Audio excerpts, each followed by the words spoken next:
All right. Good evening, everyone. I'm so happy that so many stayed. I would have left already. But come on, has it been so horrible? I know it's us between you and drinks, so let's keep this short. 3 years now at IF. Previous to that, I was 10 years in the media industry, seeing what digital disruption really did there. So it's been a fun journey, changing IF as the largest Nordic insurer into actually becoming customer oriented, and I'm gonna try and share a little bit about our journey and what has worked and what hasn't worked. Perfect, thank you. Looking forward for that. So as said, now today we have been discussing what actually customer experience is as a part of the culture. What are the tools? How do we actually create that as a part of the culture? But most importantly, I think we have not really reached the common sense, at least, that when do we know that we have actually succeeded? So when can we actually say to ourselves that, yes, this is actually that we did it right? And also then, obviously, having that as a motivational thingy in the background so that we can actually maintain it and create it even better. So therefore, I would like to ask our dear panelists today that what are the key factors? And I thought that actually, Anders, would you like to maybe share your, to start with, your thoughts of what are the key factors that actually one should think of when trying to have a self-analysis of the situation in an organization? Yeah, I think first to kind of answer your question up there, I don't think there's ever going to be perfect customer experience. I think the answer to your question is no. And I think that the whole thing, and I think you touched upon that in your speech as well, is that this is all about passion. It's all about how you get people to really feel that they're doing something important. And I think it really starts with kind of reimagining the whole thing about why your company is there. Why, if this company would be formed today, what would it stand for? Why would it be there? What would it do? And I think that's part of the journey that we had to do as if insurance companies are something of a Kafka wall. When you talk to us, you don't really understand our language, the way that we talk to our customers. And I had to come in 3 years ago and really said that, what the hell is this all about? Why are we doing things the way we're doing? And why in the world do people even want to be our customers? And the first thing we did was that we really then put our leaders into listening to phone calls, into buying our own products, into buying our competitors' products. And when they came back, they were shocked. Is this the customer service that we provide? Mm. Is this the experience we have? Is this the experience that our whole industry provides? And it was appalling. And then we started to work with them. So for 3 years, me and my boss, we have basically put ourselves in front of our leadership and our employees. So we have 4,600. We've taken 130 our mid-managers, and we put them through a training that we told them, we don't know, we don't have the answers. We in management are going to be with you along this journey when we together discover how we can serve the customers. And it's all about actually putting ourselves there in front of these people and working together with them.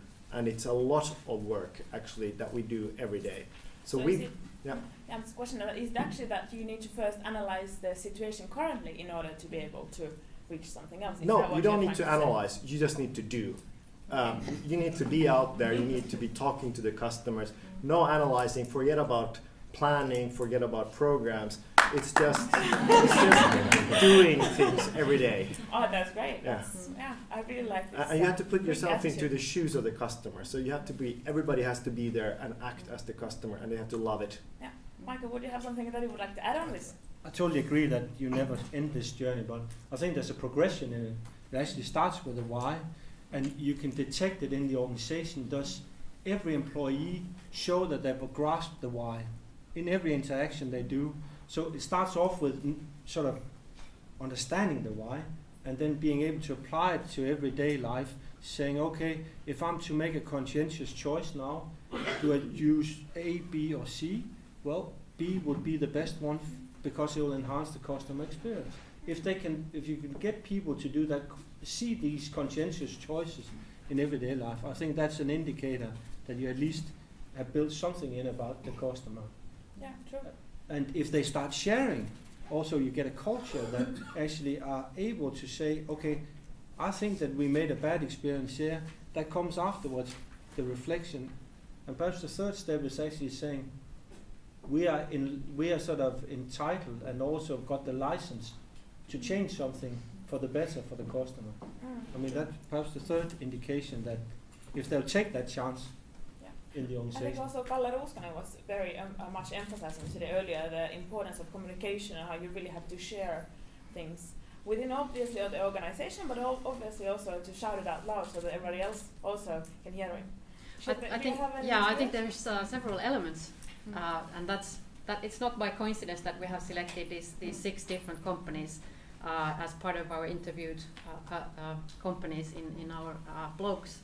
I think Fortum is really depicting the level where you have to have your strategy, customer experience strategy in place before you should go anywhere further. And as 41% of the Finnish companies say that that's a barrier to them doing any better customer experience because they don't have that strategy. So that's one element.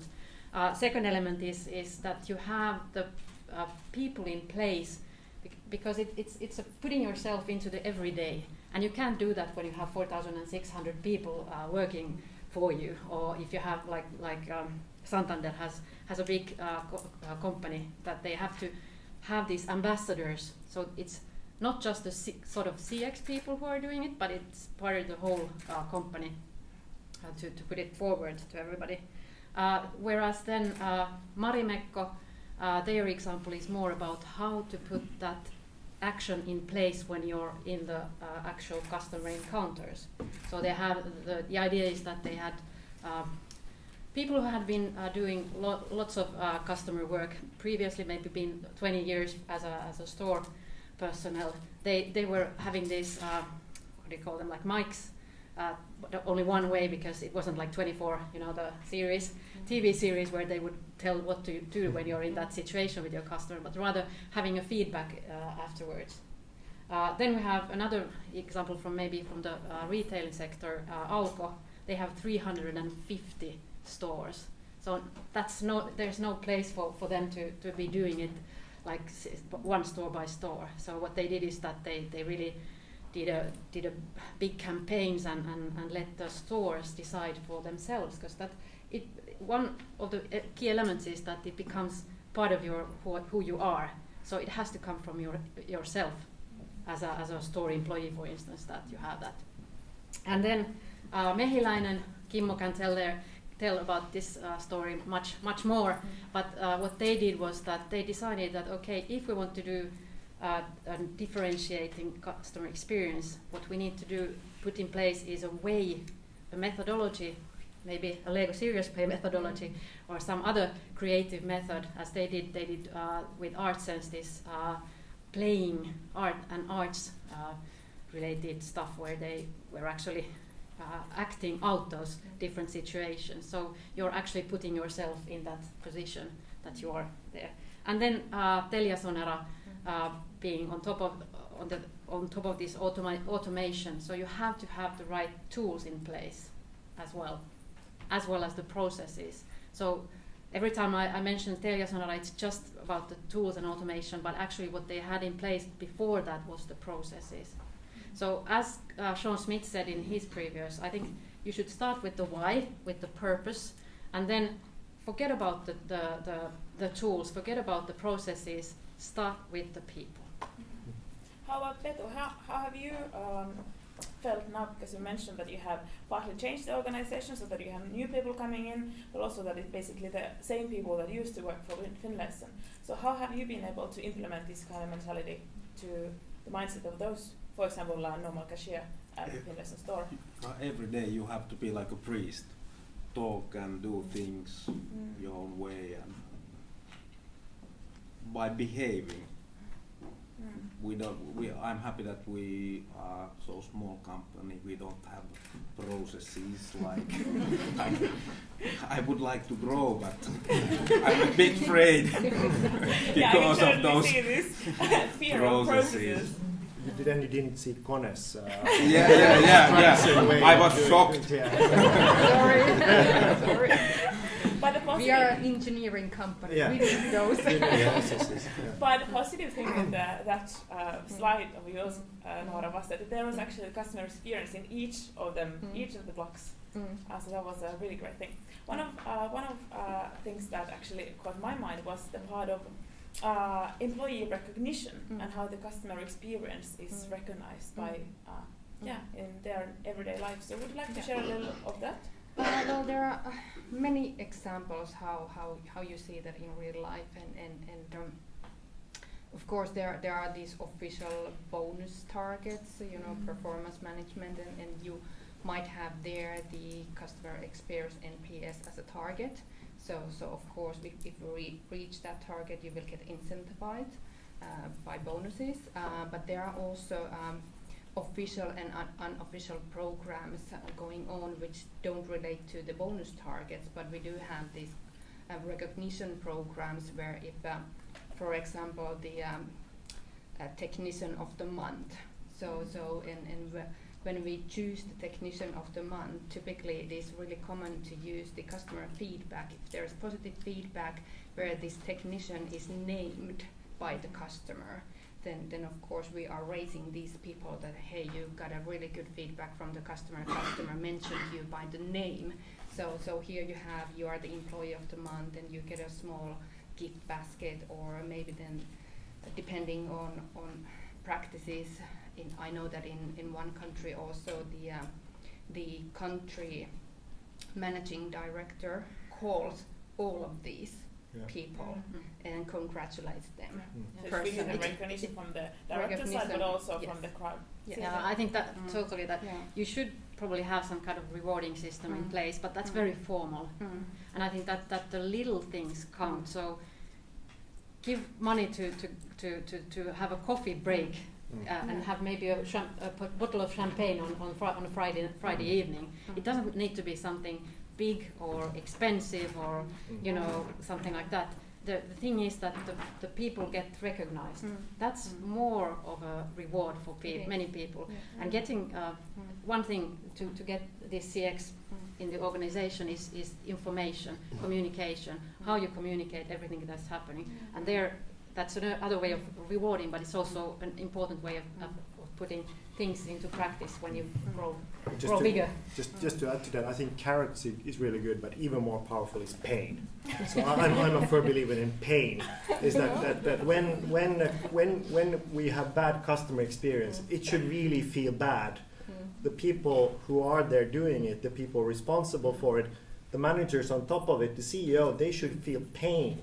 And the fact that until the pain is resolved, they should not be able to sit on a chair. And I think that the whole thing is that but really, don't you already have these electric tables? Because the fact is that there's so many things that we do wrong every day in all of our businesses. And if you don't get that sense of urgency that we really need to fix these things, the customers in the digital world, they will just go and choose somebody else. And I think all of us, we all kind of see this more and more, but we're losing this sense of urgency about how important it is to fix things and fix them right away. So I think, yes, we have to do the kind of carrots, but equally.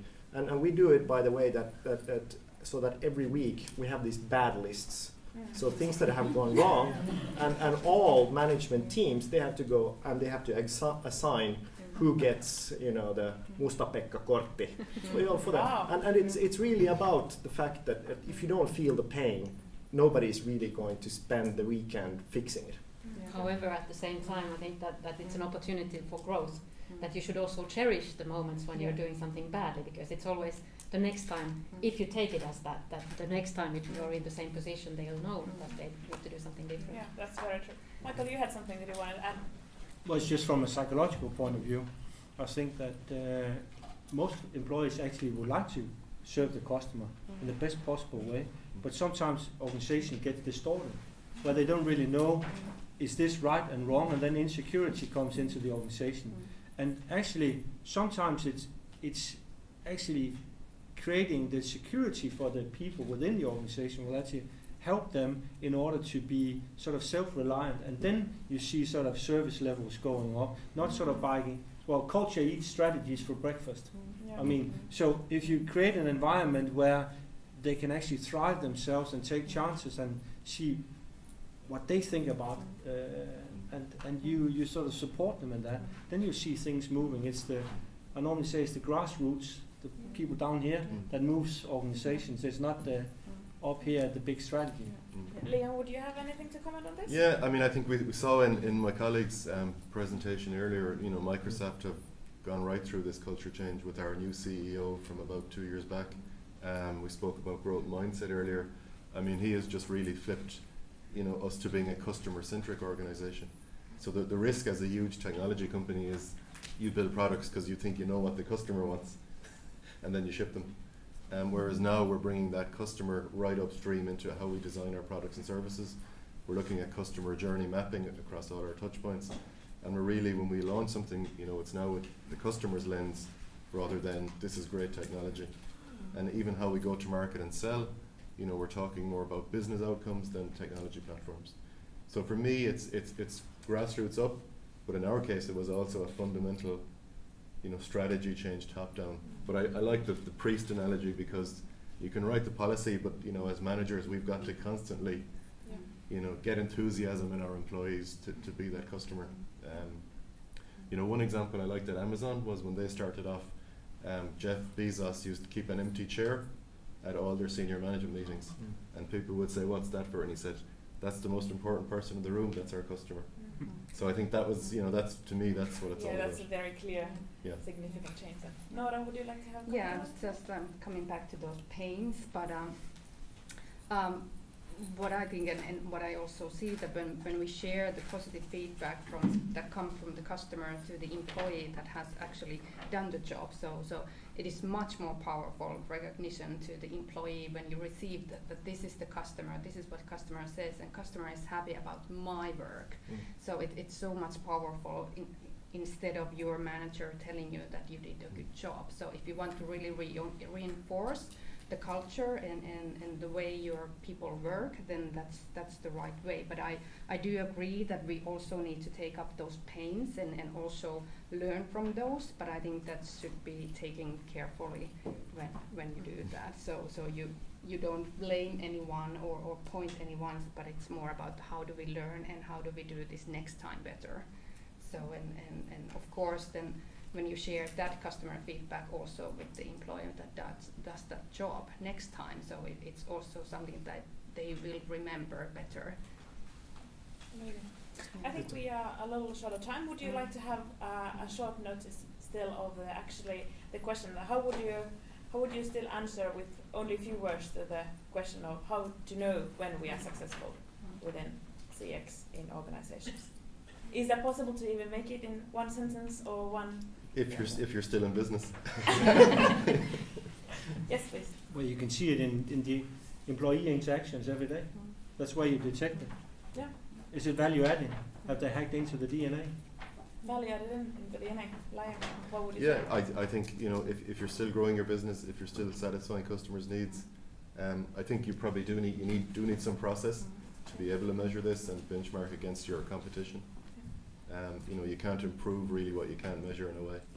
So let's get standardized about how we do measure this, and then we know where we stand versus our competition and drive improvement. Nora, what do you think? Well, I have maybe 2 examples of what I've seen just recently. One is from yesterday actually. I was talking with our IT support function and persons working there and asking if they could take a new task to do during next year, which is not really their job, but we wanted to make sure that all of the customers that we interview in this surveys that they are followed up if there are any issues, and we wanted to make a change in the process, and the IT support would take a new task on doing that type of a manual mass updates, stuff that they haven't done before. And when I talked with them, they were, well, we don't really have resources to do that, and we don't normally do this for people. You should do this yourself. But when it's about the customer, and then they were, well, if it makes sure that our customers get served, then we can do it. Wow. Yeah. So I was really surprised. Yes. IT support, customer. Yeah, that's a great statement, I think. Yeah. I'm also supporting what Lian said earlier about business. Show me the money, because that's what runs businesses. And that's the only talk that the CFO understands and will get you the resources if you can show that there is actual, as in Forrester's research, there was real figures behind it, and as Kalle told us what the price of a smile is, of a smile on a face is. But that put aside, I think the only thing that you can measure your success with is the customer, how she or he feels, and that you get those recommendations, and that again drives more business for you, of course. Anders. Yeah, we're ensuring people and their lives and their families and what's important to them. And for us, it's really that we need to redefine the whole business where we're in the digital world. What do our customers want us to be in the future? And a kind of example of those, what we've done now in the last year is we've done a fashion clothing line out of reflective clothes, because that's something that people said that they don't want to wear reflexes, but they want to have cool clothes that they want to wear outside. Or we did a navigation app with children's voices that helps you when you're driving around, when you're in areas where there are lots of kids. And this is kind of the journey we're on to redefine ourselves, that how can we help people in their daily lives to live it a little bit safer, and how we can be relevant to them. And when we get these ideas coming out of our customers about what they would like us to be for them in their daily lives, I think that's when we have succeeded in our mission. That was genius invention, that navigation system with the kids' voice. There's more to come. Who invented it? Your advertising agency, I suppose. Yeah, together with us, yeah. Hey, amazing. Are they Forsman at Bodø? Forsman Budapest, yeah. Yeah, they are best in we won in the Nordics. Cannes award this June for the best advertising campaign. Hey, I think in this case we can conclude that the only way to measure the success and be sure that we have actually been able to implement that customer experience, also part of the organizational culture, is to know that our customers are very happy, and that's also shown in numbers, which then generate also support from the CFO side to even grow the business more. So I think we can conclude here. Sirte, would you like to say still some words? Yes, please. Can I get the next slides?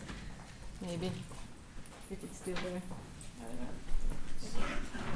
So, thank you for the panelists.